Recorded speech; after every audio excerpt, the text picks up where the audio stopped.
Ukraine's long-held NATO dream has collided with blunt Western reality. Speaking in Brussels, President Volodymyr Zelensky admitted that the United States never supported Ukraine's entry into the alliance, even before Russia's full-scale invasion.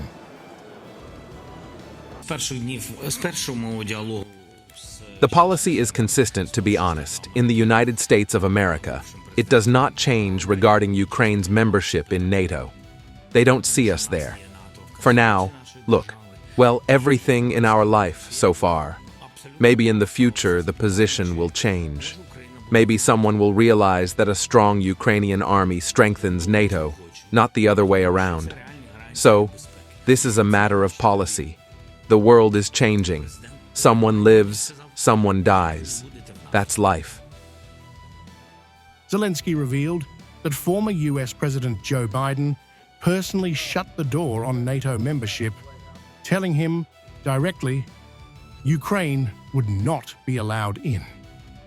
Despite NATO ambitions being enshrined in Ukraine's constitution since 2019, Zelensky said Washington's position never wavered.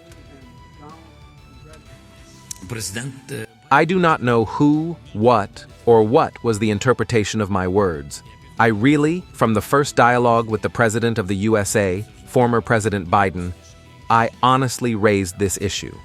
Because we have NATO in the constitution of our state, there is a European course. I asked this question absolutely directly. Can Ukraine be in NATO? Because we want this. And we understand that these are real security guarantees. This was even before the war. President Biden told me, no, you will not be in NATO.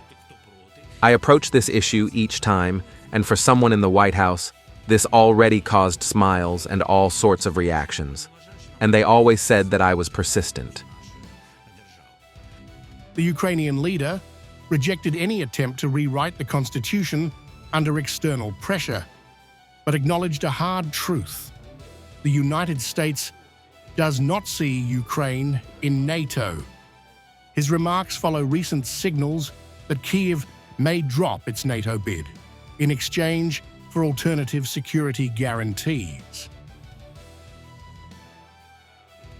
NATO Secretary-General Mark Rutte confirmed the political blockade, saying Ukraine's membership is impossible for practical reasons. He named the United States, Hungary, and Slovakia among allies, refusing to give the unanimous approval required to admit Ukraine. The American president said in August that he wants the US to be part of those security guarantees.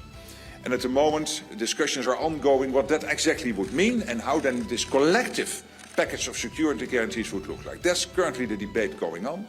It's extremely important because indeed, after a peace deal, if not NATO, and NATO for practical reasons is not possible now, how do we prevent a further attack of the Russians? And Putin has to know that after a peace deal, if he would try to attack Ukraine again, the reaction will be devastating. With NATO off the table, Western leaders are scrambling for substitutes. Rutte outlined a three-layer security plan involving Ukraine's own army, a European-led multinational force, and potential US involvement, possibly routed through the United Nations rather than NATO. The disclosures lay bare a stark contradiction.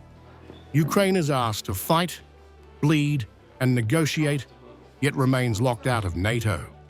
As ceasefire talks approach, Kyiv faces an uncomfortable reality. Security without membership, promises without protection, and a future shaped by Western red lines.